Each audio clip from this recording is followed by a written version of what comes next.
Hello and welcome back to Dungeons & Dragons, Planescape, Torment, the Enhanced Edition. When we last left off, we were given a task by a succubus to speak to 10 students within the brothel of intellectual lusts, which is a... Oh, come on, let's shake a leg. Well, I mean, you shake a leg. brothel of less physical activity and more intellectual. A copper common. Finium's book. Research journal of a linguist named Finium. Well, that seems useful.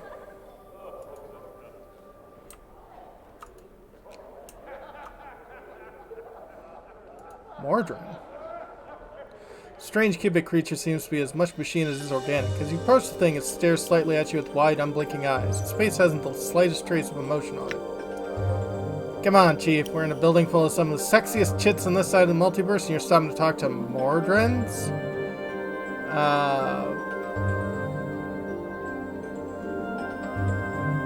What? Greet the Mordren. His voice has a metallic, reverberating quality to it, as if it were more sound played out in some warped musical instrument than true speech. Your greeting is returned. There's a soft click as the creature blinks. Awkward silence hangs in the air between the two of you. I had some questions? Identify yourself to us. Let's be honest, I'm not sure who I am. We would like to know why this is so. I don't know myself. I just can't remember. All things should have a name. All things should be identified. We find your answer unsatisfactory, but it will have to suffice for the present. The creature pauses and blinks at you. We would identify ourselves as Mordrens, quadrone type, winged variant to the subject. Had some questions now. The subject is free to ask a question. What are you doing here? Our purpose here is observation. What are you observing? We are observing one of the establishment's staff. Who are you observing? As previously stated, we are observing one of the establishment's staff. Yes, but who exactly are you observing? The object of our scrutiny is named Delora. Why are you watching her? We have not been informed to the specific purpose or purposes which resulted in our being given our present task. The command of our superior pentadrome is sufficient reason to perform said task. As such, the purpose or purposes are irrelevant to us. Oh, so you've been told to watch this person, you're not perving on this person. I guess good to know? I had other questions. Never mind, actually. Let's see, we've got a person here named Juliet. Hello. This dark-haired young woman is staring listlessly off into space, sighing miserably and occasionally picking at the seams of her green velvet gown. It's difficult to discern whether she is depressed or simply bored. Greetings. She gives you only the briefest of glances before staring off in the distance once more. Greetings, yes. I am named Juliet. How may I? Oh, never thou mind. Leave me be, please. She gives an exasperated sigh. What's wrong? Oh, nothing at all. Only that I spend my days gazing into the face of mediocrity, seeing if anything can erase its dreadful, tedious passage. Is your life so tedious? Alas, it is. She sighs, closing her eyes and massaging her temple. Dreadfully boring. Perhaps I could make it less boring for you, milady. No, 'tis kind of thee to offer, though. I'm already with a man, sir, and I do love him dearly. 'Tis just that I wish, she taps her finger against her chin, something more of our liaison. There's a problem with the relationship. Oh yes, there is a problem, she huffs. It's that there's no problems to speak of. Our families took the news of our courtship splendidly. His siblings love my siblings, and our friends think of our union to be blessed by the powers themselves. All fine and good, but things are going, she frowns, so smoothly. 'Tis not right to have such trouble-free courtship. Ah, okay. You want drama. Interesting. Hmm.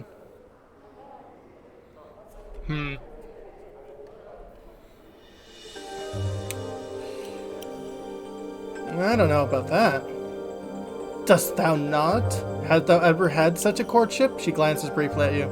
'Twould seem thy life is filled with a variety of problems, judging by the pallor of thy skin, or pallor of thy skin. I can't remember any courtships I have had. The remnants of one I have encountered suggest I may have had some problems. 'Tis all that my friends had such interesting relationships, ones fraught with turmoil, feuding family, daggers at one's backs, and poison, mad siblings, irate fathers with large swords. I have a lover whose family loves me and whom the world loves. She sighs again. A great source of annoyance. How I wish I could formulate some way to spice things up. Mort floats closer to you, whispering, I feel for her lover. She doesn't know how bad he has it. A chit like this is nothing but trouble.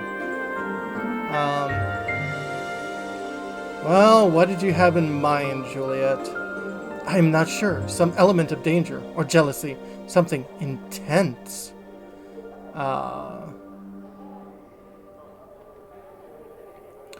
Why don't you make up some fake love letters from a hidden affair? Juliet's eyes brighten. Excellent notion! Most excellent! She suddenly frowns. But he knows my handwriting. Wilt thou write some for me? Not my sort of thing, but I can find you some, though. Oh, wouldst thou? Excellent. When dost thou find some, please give them to me, my love, Montague. May be found within the Civic Fest Hall. As for the letters, please try Scufflaw's pen. He runs a print shop in the lower ward. I thank thee. Of course, farewell. Updated my journal. Anything in here? This container is locked, eh? Aye? Well, how about you improve your lockpicking skills and deal with that.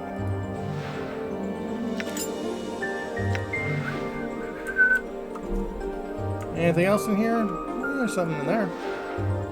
There is nothing in there. All right. Sulk. It's a great emote.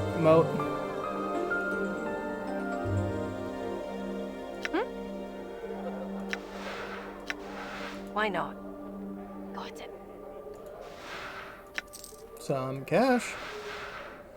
Cash and a handkerchief. Do I really want to know what that handkerchief has been used for? Copper earring. I'm gone. This will be all useful to, deal with the fact that we are flat broke. Why not? Got it. Okay, nothing else is locked. Nothing. Cash. Nothing. Done.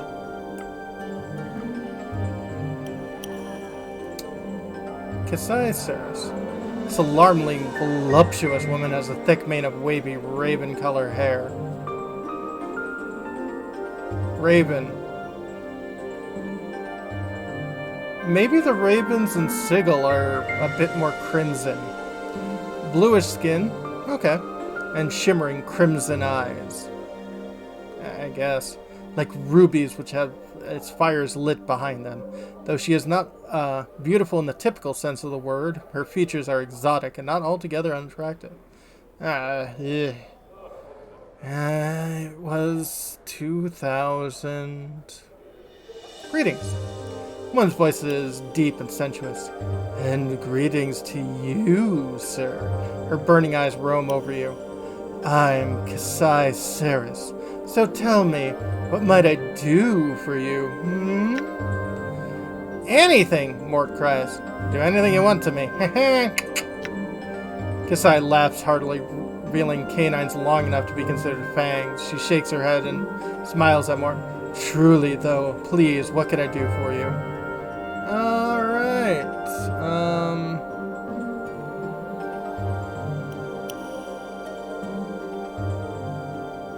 Let's see, is there anything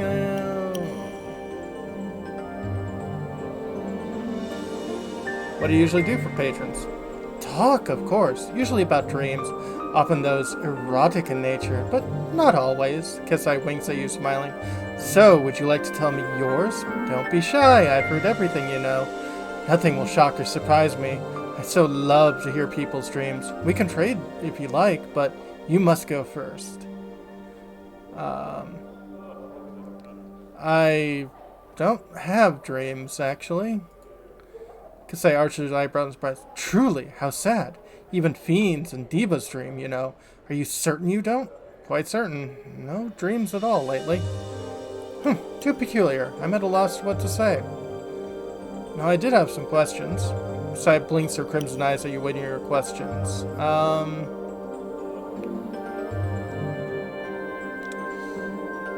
What do you know about Ravel Puzzlewell? No, nothing. Are you sure? You seem suddenly upset. Narrows her red eyes at you. Of course I'm sure. Don't ask me if I've heard again. Very well. I've had some other questions. Don't mind me asking, what are you? Kasai shakes her head. What? Can't you tell? She draws herself, thrusting her ample bosom towards you. A woman. She raises an eyebrow. I can see my answer doesn't please you. I am plain touched, actually, like your friend here. Kasai indicates Anna. That's all you need to know. Yeah, another question. What are you doing here? Entertaining your questions, it seems, she winks you. Really, though, I'm a student of Mistress Grace's. All prostitutes in the brothel are. Student? That's right. The brothel is actually a school of women who are thinking of becoming sensates. Mistress Grace teaches us the ways of language so we may better identify ourselves and those around us. Lets us experience the planes more fully, you know. Well, tell me about them. Sight of sensations believes that the multiverse can only be understood by experiencing it. The more you experience, the closer you are to understanding the dark of the multiverse. Intriguing, huh? I thought I was born to be one. I just want to know things. I had some other questions. Can you tell me this place? Certainly, Bravo's slating intellectual lust is actually a school for women who are thinking of becoming sensates. Mistress Grace teaches us the way of language so that we can better identify with ourselves and those around us. Let's experience the planes more fully, you know. Okay, that we already heard that. Never mind, actually.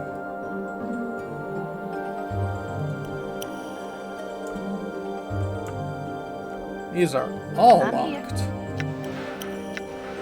Right. Button. Button. Button. Glad you finally leveled enough that you are much better at doing this stuff. More handkerchiefs. A lot of gold earrings. I like that. Done.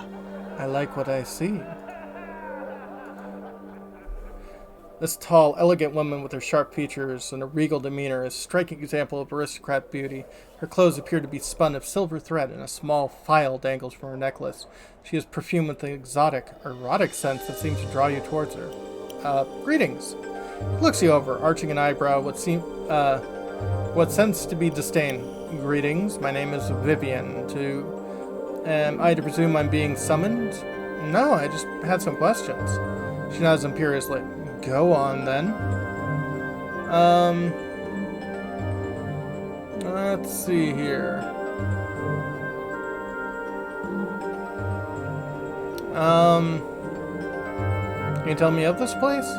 Mistress Grace's brothel? This is a school where she tutors us in the art of language and conversation, the ability to affect another with one's words, and to gain new insight to both of them and ourselves.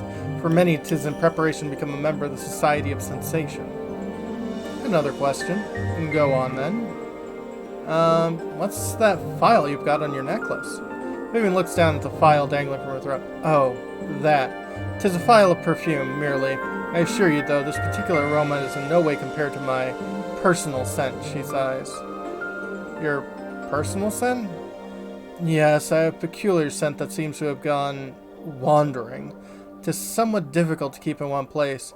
I hope that someone did not take it by accident, though you never know with the ladies around here, she frowns.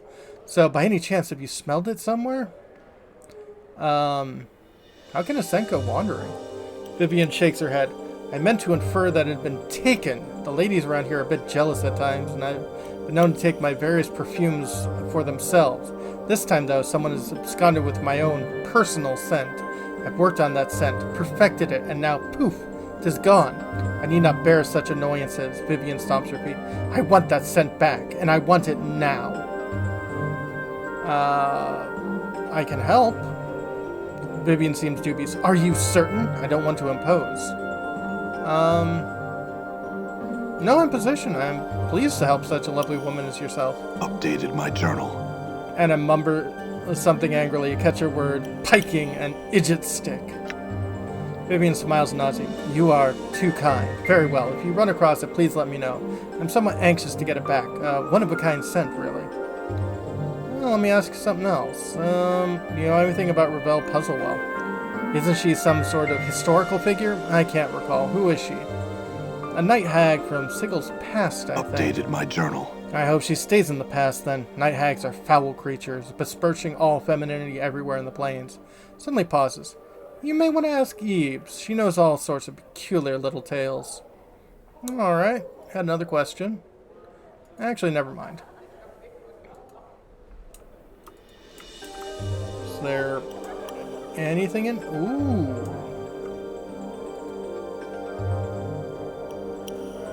Well, I ain't going down there yet, but it's all good to know.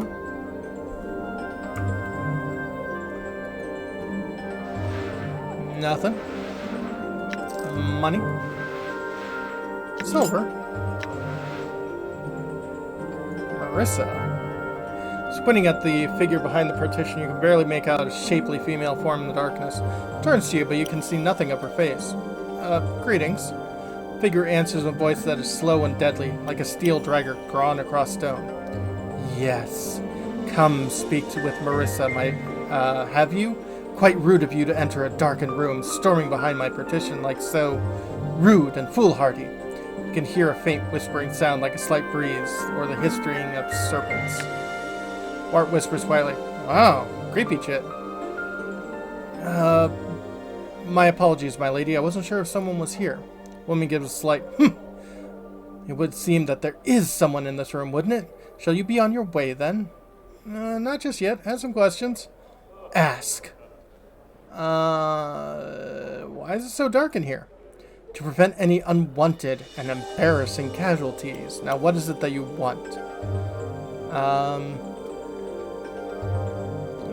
Just some questions. Ask. I have a feeling that Marissa here is probably a Gorgon or a Medusa. Why do you remain behind the screen? Is your wish I step away from this partition to some patch of light? Speak to you face to face? Marissa laughs. There's a sound of scales sliding on scales. Nay, I think not. The darkness suits me and doubtless suits you as well. Well, I have another question then.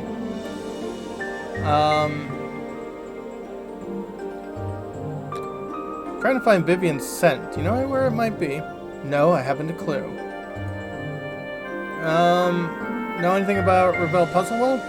No, do you? She asks an annoyed sigh from the darkness. Go and ask Eve. She collects many tales and can probably tell you something of use. Never mind.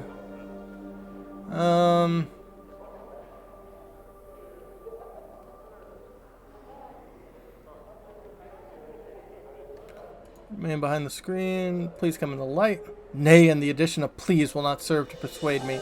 Now, what do you want?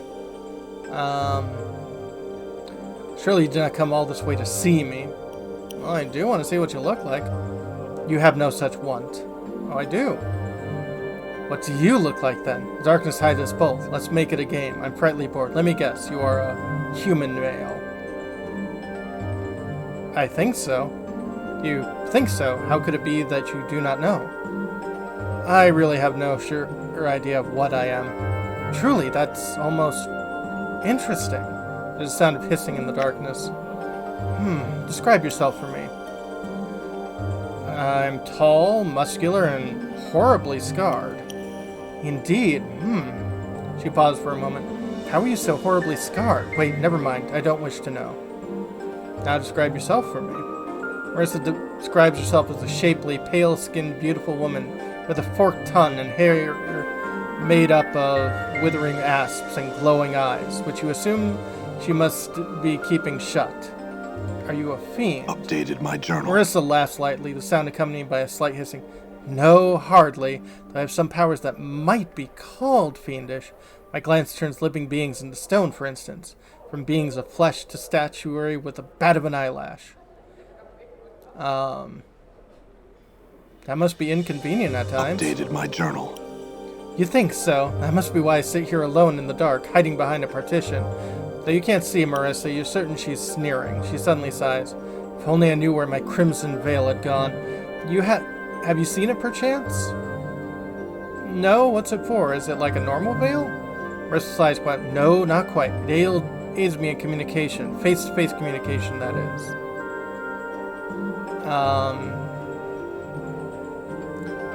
I think this is what we... Enough of these asinine questions. How tiresome knowing you are. Now, what do you want? There's some questions.